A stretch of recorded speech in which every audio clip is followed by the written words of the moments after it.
You're listening to From Pain to Possibility with Susi Hately. You will hear Susi's best ideas on how to reduce or even eradicate your pain and learn how to listen to your body when it whispers so you don't have to hear it scream. And now, here's your host, Susi Hately. Welcome back to From Pain to Possibility. I'm so delighted to have you here today because I have two of my trainees who at the time of recording our trainees, and I think when we're actually launching this, you guys will have graduated. So it's super excited. It's either like we're in the final stretch of certification, and it's Heather Green and Stacey Kilps. And these guys are both massage therapists. And what's so great about these two, and I've had massage therapists come through the certification program before.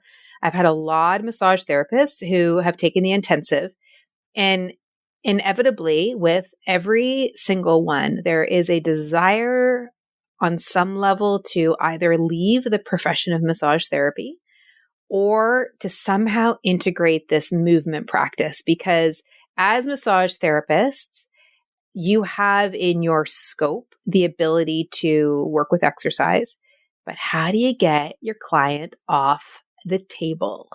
Right. And so often the clients come back with the same issue and it just becomes really hard. At least that's what I find for the massage therapists who come through me. It's like, how do you support these folks to get off the table and into movement? So this is the conversation in part that we're going to have today. And also like what Heather and Stacey have learned over the process, where they have evolved it to. One thing I want to dig into them a little bit is really what has changed, what things they might have thought would have changed but didn't, and just where they're at now in their comfort level in their own evolution as massage therapists who also practice yoga. So welcome, Heather, and welcome, Stacey. I'm glad you're here. Thank you. Thanks. So how about we just start with this? So Heather is based in Canada and Stacey is based in the US. And across both countries, there's different regulations and rules and all of that about how you can practice. What had you move to want to integrate more yoga into your practice? Well, let me start with you, Stacey. What had you want to integrate more yoga? I think that it wasn't necessarily yoga specifically that I was looking for, but I was looking for sustainable results and symptom relief. So I've always worked in symptom relief and medical massage practices, and there's been a constant seeking for better, sustainable, prolonged results. And that's what I was looking for when I happened to meet you and noticed that what I thought I was looking for was a modality or some extra knowledge. And what I was really looking for ended up being quite different. And what was different? It had very little to do, if anything, to do with knowledge. It had everything to do with meeting my client exactly where they were at and helping them through the nuance of their experience. Okay, we're going to talk more about that. But let's check in with you, Heather. What had you move more toward yoga? I actually started my training for massage therapy very young. And even before I started massage school, I knew that I eventually wanted to work with yoga. Don't know why, gut feeling, I guess. But then as I got practicing, it was very clear that the manual work, while it's fantastic, it doesn't last because nothing has really changed about what brought about those symptoms in the first place. And so I knew I wanted to, and yoga just appealed to me because I enjoyed yoga myself. It seemed like a good way in. The location I was in originally was very small. There wasn't much room for any of that, but I eventually opened my own space, and that was when I really started actively pursuing it. So ultimately, I really just wanted to feel more confident in what I saw in people when they walked into my clinic, whether it be their vibe or their body language or the literal way they're moving, and just being able to give them things that felt a little more engaging or relevant to their day-to-day things versus just some of what I felt was kind of cut and dry assessment and stretches that we were typically taught in school to give people, where it's not always very exciting for most people. So they don't tend to want to follow through with them as often. So And you found that when someone started to do more yoga, that they followed through with it a bit more? Yeah, not necessarily even specifically yoga. Like a lot of the stuff we've been working on, it really is just active ranges of motion and paying attention to quality of movement. But I don't know, there's just something about it that appeals to people more, whether it's literally the word yoga that just gets them in the door and makes it sound less clinical. But yeah, it's just getting people to move more and notice when I do this, that's when that feeling I get comes up. And I'm onto something now versus just, oh, it's back and I'll get my massage therapist or whoever to fix it for me. So. Mm-hmm. When you, Stacey, talk about like really meeting someone where they're at, like we talk about that a lot in certification. And it's sort of a buzz phrase that's used a lot in a lot of industry, within massage, within yoga, within physio, within like just across the board. So when you're thinking about meeting someone where they're at, how has that phrase evolved for you? It's evolved a lot. I think that in the way that I've worked and taught for years, there are right and wrong answers. There are fixes. It's just very black and white in the biomedical model. And so there was always an agenda. I was in a process of an agenda. And that might be to get their pelvis into neutral or whatever it was I thought was going to help get the symptoms to relieve. And what I realized over the last year in particular is those agendas are not serving me or the client. That facilitating the nuance of their own experiences of their symptoms, whether that be on the table in the moment that we're doing what it is that we're doing, or in a yoga therapy situation where they're moving actively through something and feeling it, or in their life, carrying that same awareness. That is the big difference for me, is that there is no agenda any longer. It's simply, this is where we are at this moment, and how can I facilitate as the therapist their awareness to carry into these other areas of their life as well as in the moment. How difficult was it to move from agenda to, well, I'll call it awareness, client awareness? Yeah, it took a long time. I guess, relatively speaking, it feels as if it took a long time for me to recognize all of the different ways that I had an agenda.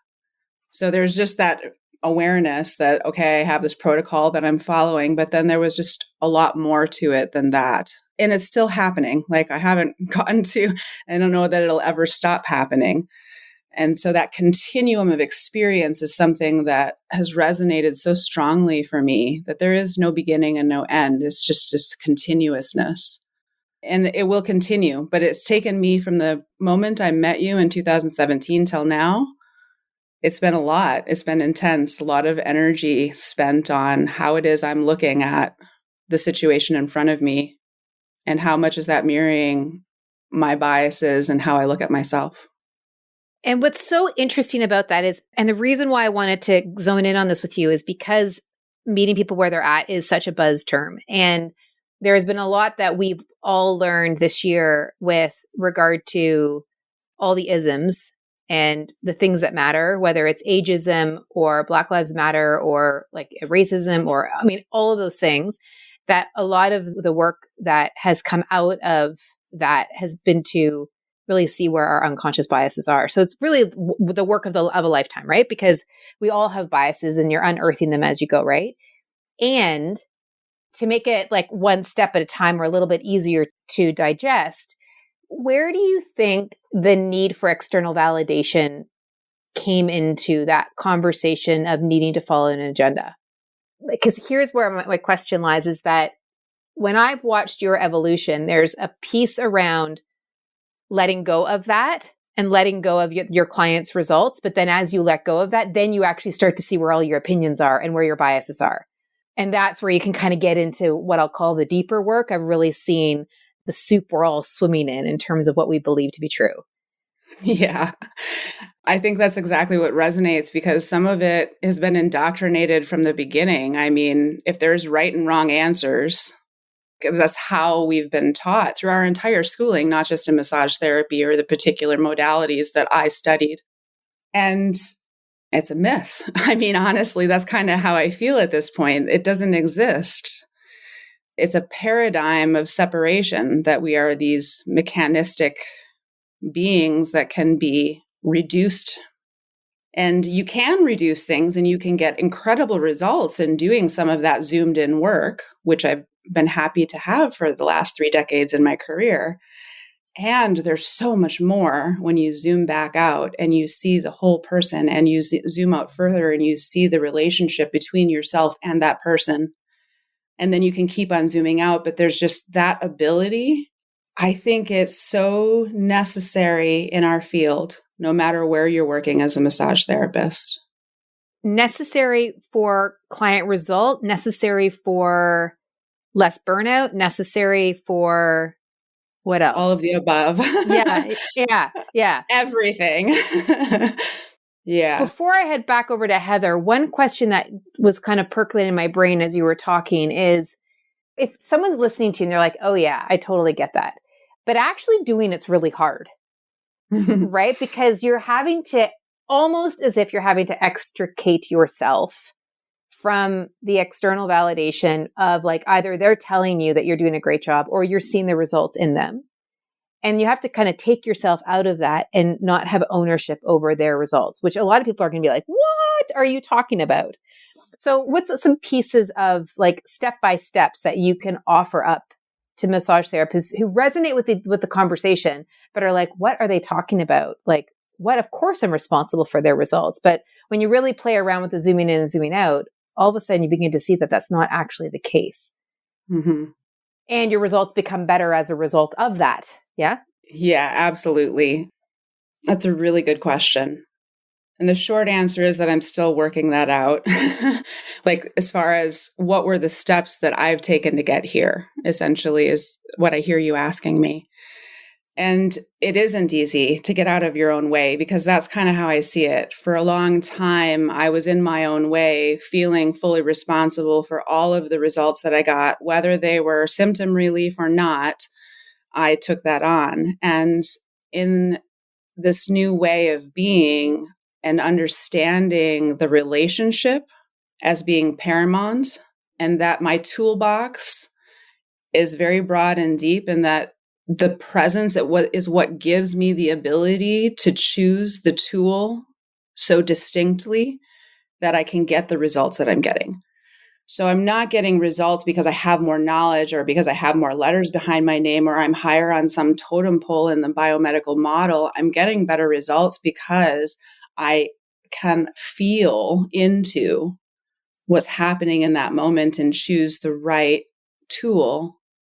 And there's also 10 right tools. So there isn't a right tool. There's a lot of right tools. And so then in all of those ways, it takes the pressure off.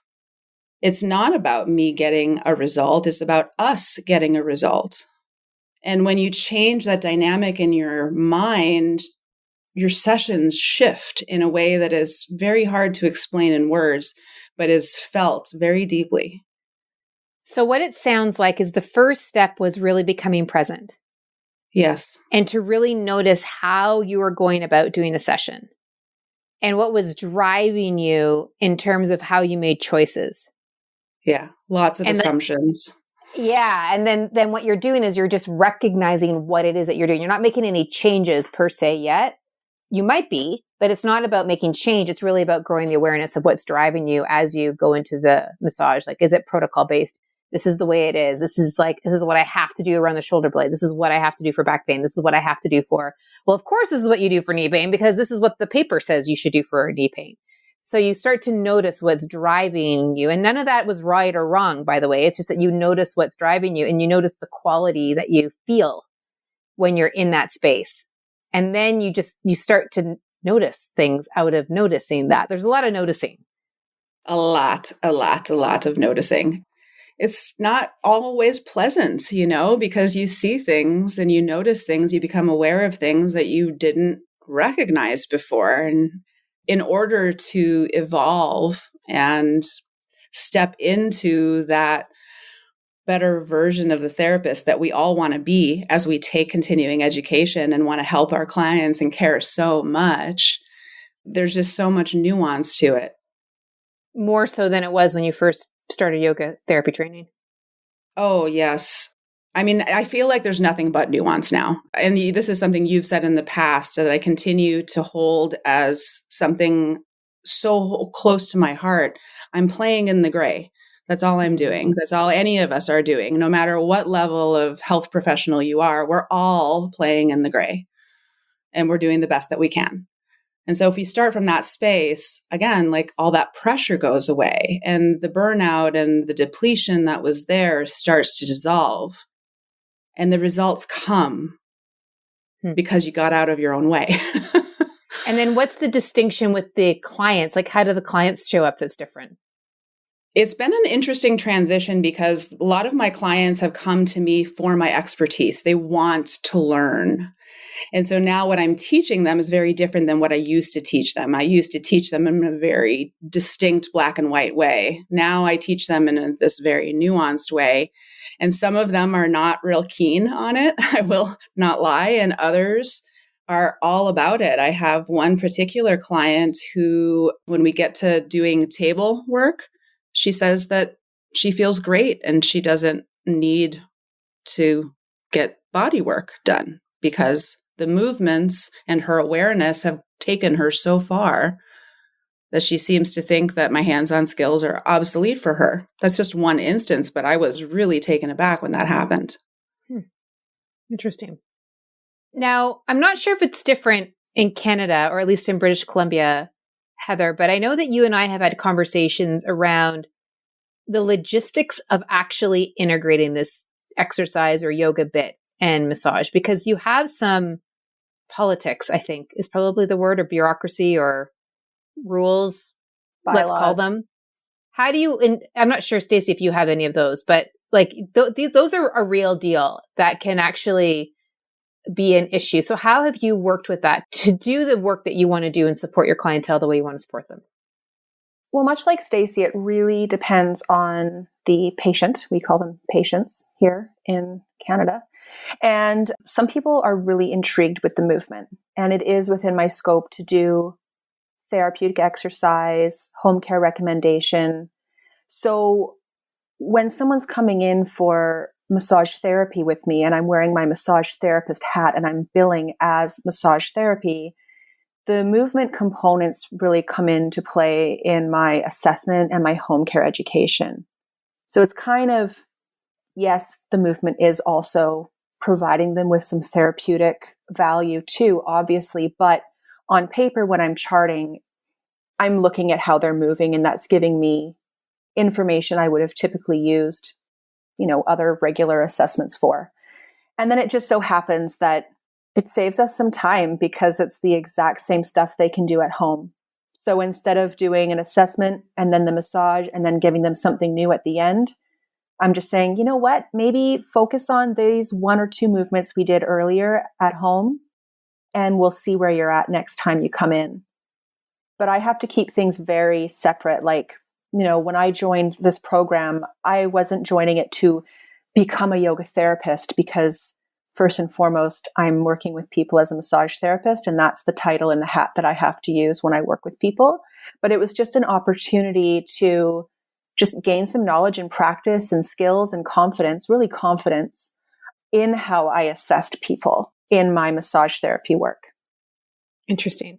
So then the ones that you're actively working with movement, have you noticed changes in their tissue when you massage them? Yes. Huge Say changes. more about that. Yeah, like I think that's fascinating. There's huge changes, just in I want to say the texture or the tension or the way their body responds to my pressure. But also even just when they can go, oh, that was where I felt that feeling when we did that movement. And they start to just get this deeper awareness, being able to tie body parts with their activities, make that brain-body connection. It becomes clearer for them. And then what's really cool is when we choose 1 or 2 of the movements after the massage as sort of a reassessment, they can move even better or with even less pain than when we did it at the beginning. And it just gives them this really kind of cheeky snapshot into the future of eventually when your system is not so hyped up and you kind of are living the results we typically get from a massage, this is how you could move at the best of times. It gives them a juicier feel of what their future can be. And the people who've really, really gone into the movement with me and really not only done the movements at home, but just maybe they don't do those specific movements, but now that they're aware of their arm flexion and their back getting involved when they're doing the dishes and putting dishes away, they're making that connection in their day-to-day life. They've had amazing results, like amazing results. So rather than using exercise as a therapeutic modality, it's still a therapeutic modality Yeah. with what I'm about to say, but you're actually, rather than saying, okay, we're going to increase your range to get stronger, you're utilizing it as a tool of awareness. Absolutely. And then as a result, they become stronger and more, and have range of motion and more mobility. Yeah. My assessments used to be largely just because my room was so tiny. They was largely based on the conversational and then what we found hands-on. And so I was often just, okay, how are you feeling today? I greet people every day. How are you? Great. How's your body feeling today? Right? Like it's two different things. And it's like, okay, this is what we're doing because this is how you're showing up today. This is what's going on for you today. And sometimes it's different, one session to the other, the focus, but in the long run, we ultimately get to where they're trying to get to. But, you know, Stacey was talking about the feeling the responsibility to fix. I kind of had the same but opposite, where I felt this pressure or expectation that they expected me to fix them. And I knew that that was not really how it worked. You know, like I felt like there was this expectation of me and I'm going, no, but really, like we can do this together. This can be an exploration. This can be, you can do this for yourself. And so a huge part of what I've gotten out of this program with all the self-reflection and presence and everything has been just letting myself let that pressure go and just do what I do. And it's been really interesting. Because now the people are showing up the way they're showing up and you just meet them where they're at. Yeah, without also feeling that internal pressure that was maybe they expect that of me, but I was also placing that on myself. And it just, I don't know, it takes the edge off and it's easier to be present with them and do what feels right in that session. Well, and it's interesting because I certainly have been someone who in the past have gone to massage, and like a great rub down is, who doesn't love that? Yeah, it's lovely. Right. And it's awesome. And so there can be a certain expectation, because I've also had said rub downs at like spas, for example, and left the room going, wow, that really was awful. That didn't really do anything. Right. And so there can be some sort of result like that. Right. So it makes sense that the practitioner like you guys and your cohort or your peers can have that experience of, I've got to do something for a person. Right. Yeah. And also I've always kind of had a bit of a beef with our title, registered massage therapist, because it doesn't acknowledge the other things we can do. So quite often people come in expecting that the massage is the therapy and it's the only thing that we do. And so there's a big public education part that, you know, I think there needs to be a bit more work done on, because our other abilities and the other parts of our scope aren't really reflected in our title. So, right. And our title is a verb. Massage, it's an action. So, right. That's a good point. That's what they want. That's really funny. But at the same time, and I'm using the but word, is the only professionals who work in massage that I know of who integrate movement or in some form that's not like your classic rub down are those who are into like a Rolfing or a KMI or a structural integration or a something of that sort. Like it doesn't sound like there's an awful lot that's out there that contributes to supporting people in integrating more movement practices. Or am I wrong on that? Am I missing the boat on that? I think I don't know that it's a whole lot different from the Canada to the US, honestly, in this, but you let me know, Heather, if I'm wrong. From state to state, it's completely different. There's different amounts of hours required, from 250 hours of training all the way up to over 1,000 hours of training to get your massage therapy certificate, and then whatever that state has. So in Wisconsin, it's just a naming. My license in Wisconsin simply says that I can call myself this, that, and the other thing. It doesn't have anything beyond that. So I think that in of itself is incredibly confusing, that you have such a wide range of people. Some of us are further degreed, have other certifications. And yeah, the scope of our practice is very broad, which is one of the reasons I think it's very hard to put it in one bucket as massage therapy. Yeah. And would you say that your peers that you know of in the States, Stacey, are they integrating more movement, or are they really sticking with body work? No, there's a pretty big cross section that are working with movement, whether that's through additional certifications, like maybe they get a personal training certification, or through a yoga therapy, or through lots of other ways, or just a particular modality, like you're talking about, so structural integration or things like that, where there's an active relationship in the session with the client.